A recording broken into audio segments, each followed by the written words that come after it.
The lights were on. At first, I thought maybe Mrs. Green had come in to air the place out, but then I noticed something worse. A car I didn't recognize parked in my driveway. My pulse quickened. I walked up to the door, suitcase in hand, and tried my key. It didn't fit. The lock had been changed. Confused and panicked, I knocked. A few moments later, the door opened, and a stranger stood there, a scruffy man in his 30s, wearing a stained t-shirt, staring at me like I was interrupting his evening. "Who are you?" I demanded. He smirked. "Who are you?" "I own this house," I said firmly. "Not anymore," he replied and slammed the door in my face. I stood there, stunned. Over the next hour, the horror unfolded. Through shouting and arguing at the door, I learned there wasn't just one man. There were 3 adults and 2 kids living inside. They had broken in shortly after I left, changed the locks, and made themselves at home.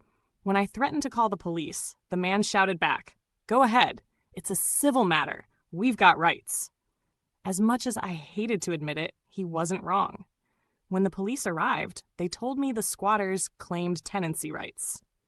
Because they had established residency, I couldn't just kick them out.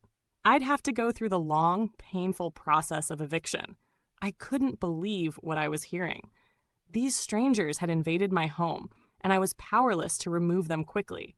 For weeks, I scrambled, filing eviction papers, hiring a lawyer, and paying fees I hadn't budgeted for.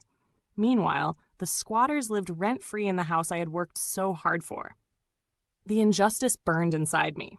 While the eviction process dragged on, I learned more about the squatters. The man who had answered the door was named Rick.